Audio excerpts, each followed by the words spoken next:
there. Thank you so much for tuning in today. We are so glad to have you with us. Today, I am delighted to have a wonderful panel. We have with us Loy Williams, Karen Downy, and our beloved Linda Baker. And this should be, hopefully, a fun panel.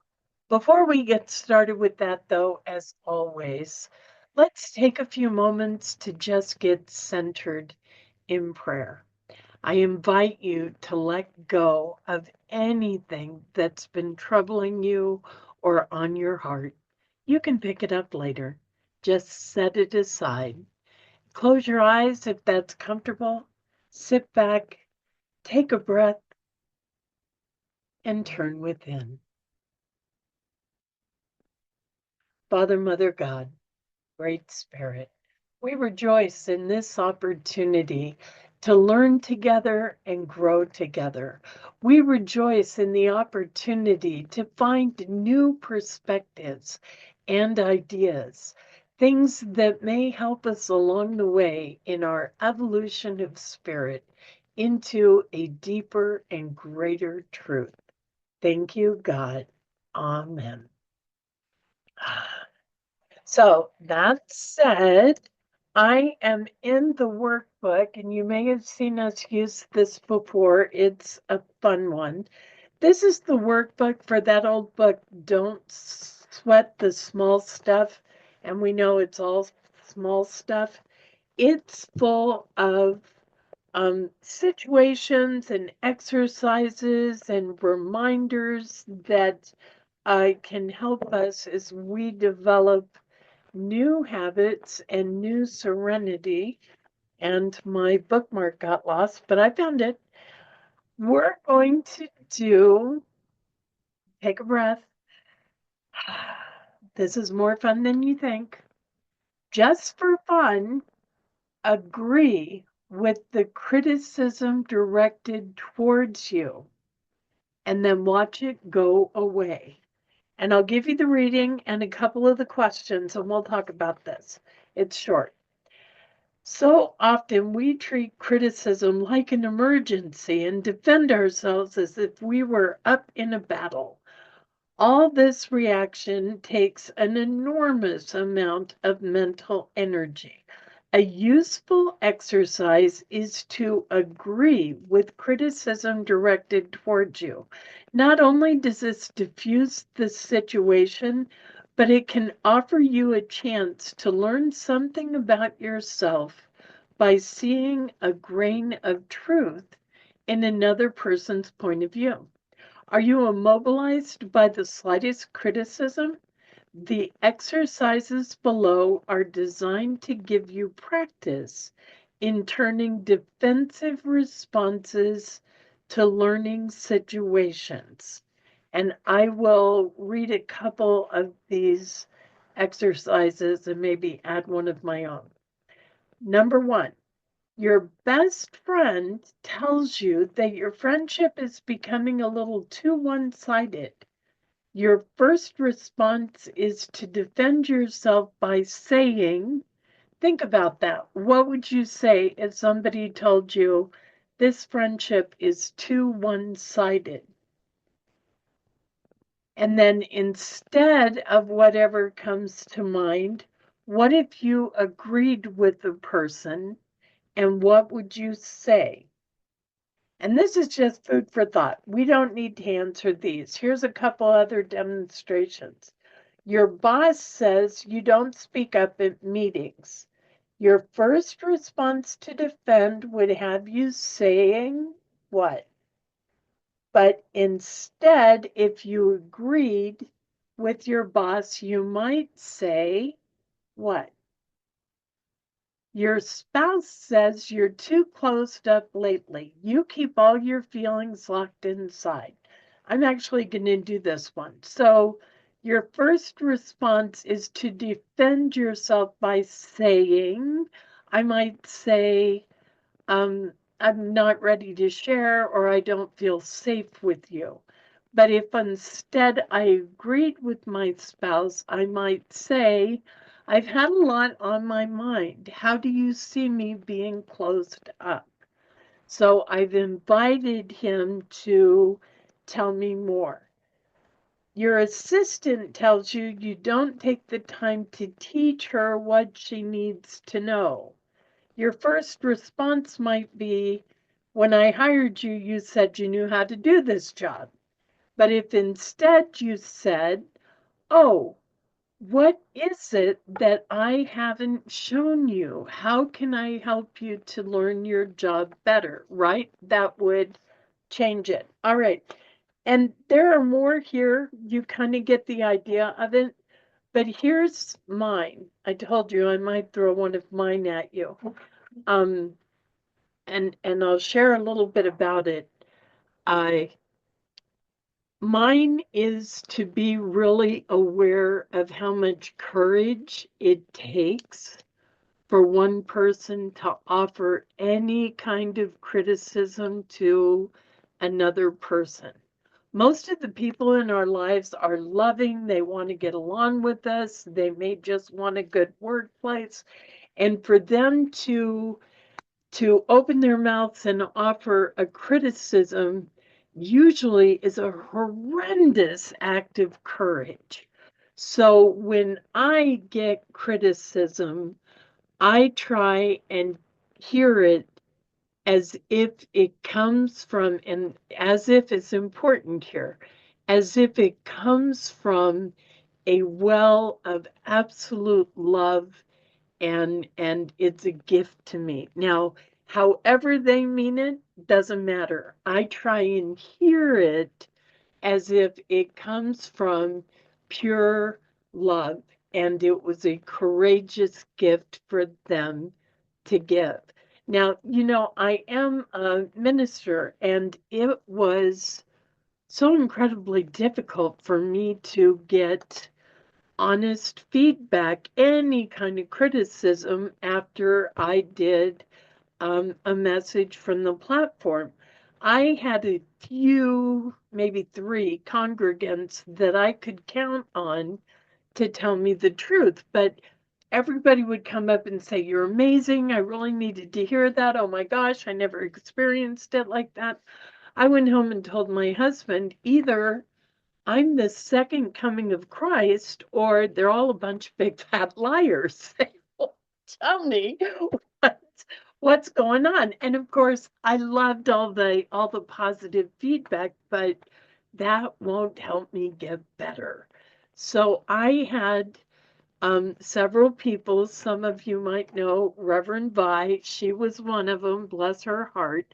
But boy, I had to convince her. I wanted her to be honest with me, who really helped me to mature, develop, and grow as a minister by giving me that constructive criticism. But I tell you, it was hard to get. So those are my thoughts. And the question is, how do you, or how can you, agree with criticism when it's given to you in a way that makes it better for you and the people around you? And I'll put a caveat on that. Excuse me. Just because you think so doesn't mean I believe it's true. I appreciate you sharing with me whatever it is that you see, that you think, and I'll take it as a gift.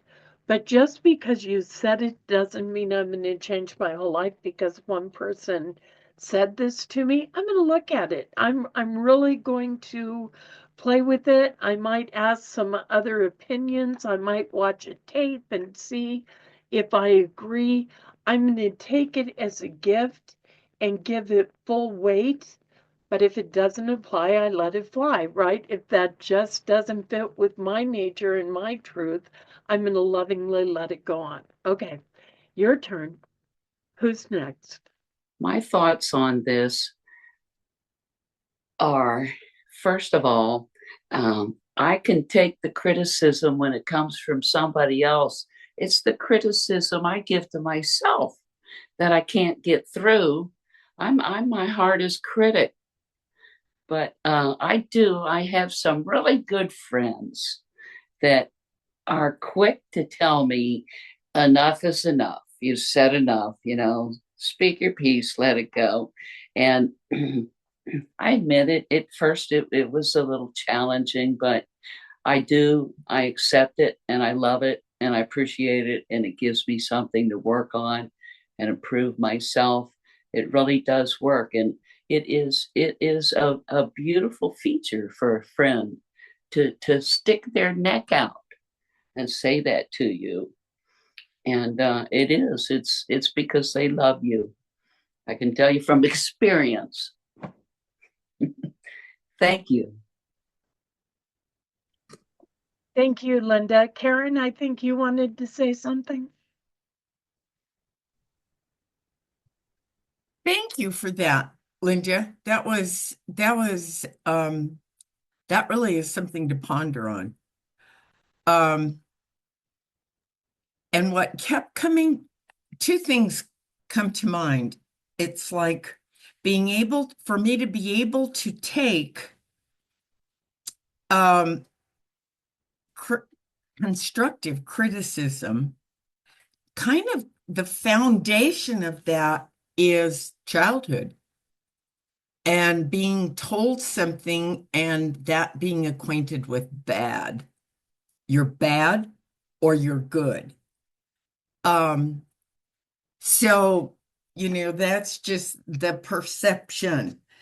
Now, I think what I've learned, and it happened recently there's a lot of controversial things, and occasionally something comes up on my Facebook, and I just said, you could be right. And I learned that early on in 12-step recovery programs. I don't need to make a comment. I don't need to defend myself. Chances are I might not even know because something has come at me so furiously that I need to just shut my mouth and say, you could be right. It's as simple as that. You could be right. And if it's something that really brings anger and triggers, then, I can take the time to take a look at that. And stepping away from words is a good thing for me. Just keep my mouth shut. I don't need to have a comment about everything. Thank you. Thank you, Karen. Loy, do you have anything to say? I do have something to say. First of all, Karen, thank you very much for that because that sort of leads into what I was going through. One of the things you said is that you are your own critic, and that is me to a T.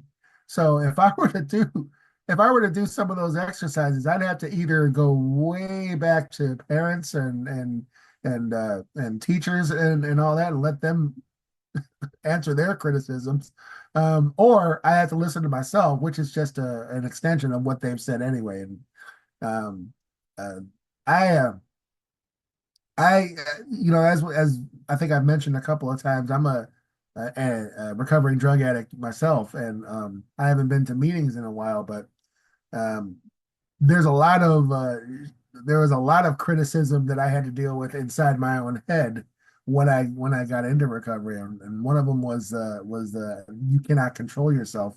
And once I realized step one, which is uh, admit that you're powerless over drugs and alcohol, I was like, yeah, you're right. I cannot control myself. That's why I'm here. So um, that's that I really like that book. I remember reading it years ago, and I love the subtitle of it, which is "It's All Small Stuff."